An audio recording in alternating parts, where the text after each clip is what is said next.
सभी बच्चों को नमस्कार। हम बात कर रहे हैं class 12th mathematics R D Sharma का चैप्टर है डिफरेंशियल इक्वेशन। उसकी क्वेश्चंस डिस्कस कर रहे हैं। ठीक है, अब चूंकि एक वीडियो में बहुत सारे क्वेश्चंस डिस्कस नहीं किया जा सकते, इसलिए हम छोटे छोटे 2-3 क्वेश्चन करके अपलोड कर रहे हैं, जिससे कि आपको पढ़ने में भी आसानी रहे और आपको टाइम भी किल करना कहते हैं ना, आपको उसको किल भी ना हो आपका टाइम। ठीक है, देखते हैं कौन सी एक्सरसाइज है, कौन सा क्वेश्चन है। आप इंजॉय करिए, हम आगे बढ़ते हैं। ओके, देखिए देखिए डिफरेंशियल इक्वेशन आप जानते हैं होती क्या है।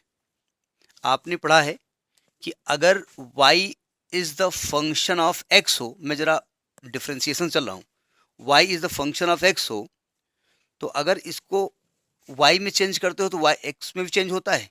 ठीक है, तो x भी वेरिएबल है और y भी वेरिएबल है, दोनों वेरिएबल हैं, लेकिन दोनों में अंतर है।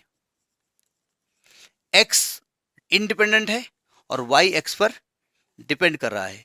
तो यानी कि x कैसा है, इंडिपेंडेंट, और y कैसा है, डिपेंडेंट वेरिएबल। अगर x में चेंज करते हैं very very small change dx, तो y में चेंज होता है dy, तो आप कहेंगे dy by dx, small change in y with respect to small change in x, इसी को डेरिवेटिव कहते हैं, ये जानते हैं आप। तो यानी अगर y को आपने डिफरेंशिएट किया तो डेट x आ गया। ठीक है, अगर y बराबर मान लीजिए एक्स स्क्वायर प्लस 5 है, तो इसका डिफरेंशिएशन क्या होगा, 2x होगा। तो अगर आपको डिफरेंशिएशन दिया हो और आपसे y पूछ लें, तो आप कहेंगे भाई उल्टा जाना पड़ेगा हमको। y को डिफरेंशिएट करके इधर आए हैं, तो अगर यहां से हम y की तरफ जाना चाहेंगे तो आपको उल्टा जाना पड़ेगा, यानी डिफरेंशिएशन का उल्टा करना पड़ेगा। और उल्टा करने को हम क्या कहते हैं, इंटीग्रेशन कहते हैं। तो इससे हम इंटीग्रेशन करके हम यहाँ पहुंच जाते हैं। डिफरेंशियल इक्वेशन आप जानते हैं कि ऐसा इक्वेशन जिसमें इंडिपेंडेंट वेरिएबल हो, जिसमें डिपेंडेंट वेरिएबल हो और जिसमें उनके डेरिवेटिव हो, उनको हम क्या कहते हैं, डिफरेंशियल इक्वेशन कहते हैं। ठीक है, इसके बाद इसमें दो चीजें और आपने पढ़ी, ऑर्डर और डिग्री। रफली नोट करते रहा करिए, कुछ बातें होती जो कि दिमाग में रहना चाहिए। इसके बाद आपने ऑर्डर पढ़ा और डिग्री पढ़ी। ऑर्डर का मतलब क्या होता है कि कितनी बार किसी इंडिपेंडेंट वेरिएबल को डिफरेंशिएट किया जा रहा है। तो अगर आपने इसको एक बार डिफरेंशिएट किया तो इसका ऑर्डर क्या है, 1। अगर 2 बार डिफरेंशिएट किया तो इसका ऑर्डर क्या है, 2। आपने y को डिफरेंशिएट किया होगा ना, तो यानी अगर आप इससे y के पास आना चाहते हैं तो आपको एक बार इंटीग्रेट करना पड़ेगा। इससे आप y के पास आना चाहते हैं तो आप डायरेक्ट नहीं आ सकते, पहले इसके पास जाना पड़ेगा, फिर इसके पास जाना पड़ेगा, तो आपको यहां पर 2 बार इंटीग्रेट करना पड़ेगा। तो हमें करना यह है कि एक डिफरेंशियल इक्वेशन इस फॉर्मेट में लिखा होगा या इस फॉर्मेट में लिखा होगा और हमें y फाइंड करना होगा, बस ये कहानी है।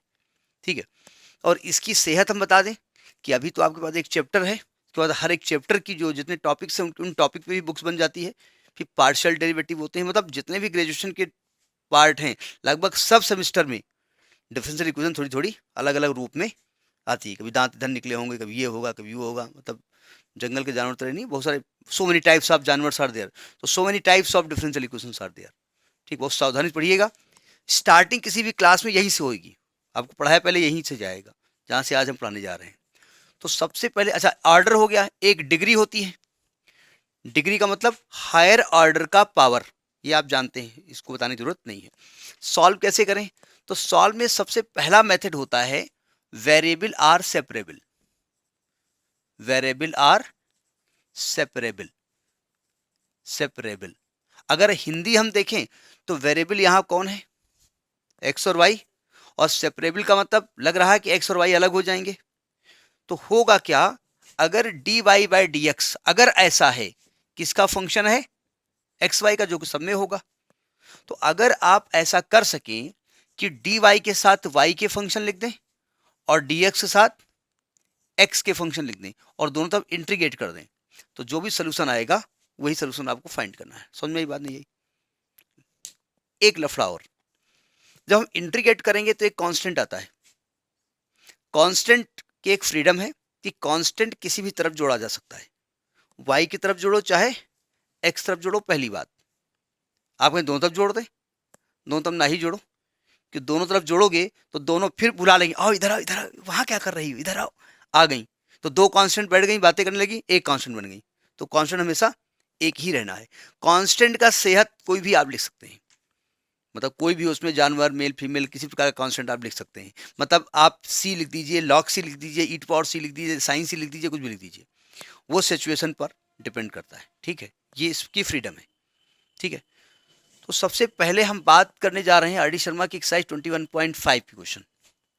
इसमें इन्होंने कहा है कि अगर मान लीजिए कि जो d y by d x केवल एक्स का फंक्शन हो, हम बात वही कर रहे हैं, जब वाई का फंक्शन ही नहीं है तो वाई अकेला डी वाई के साथ रहेगा। तो इसको कैसे हम सॉल्व करेंगे, तो सॉल्व करने का तरीका देखिएगा। इसका हम लेते हैं पहला क्वेश्चन। लिखा है solve the following differential equation d y by d x is equal to x square plus x minus one upon x, x square plus x minus one upon x.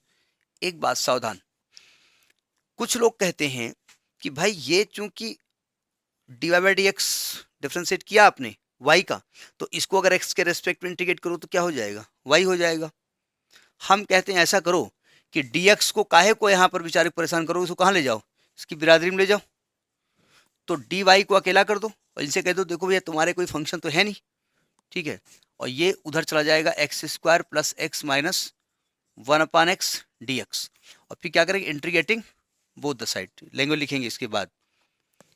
D Y का integral क्या हो जाएगा, Y, x square का integral क्या होगा, x cube by three, x का integral क्या होगा, एक्स स्क्वायर बाई टू, और वन बाई एक्स का क्या होगा, माइनस तो पहले से लगा हुआ है, लॉग एक्स, क्योंकि लॉग की वैल्यू मॉड में लिखी जाती है, और एक कांस्टेंट सी लिख दो where c is the constant of integration.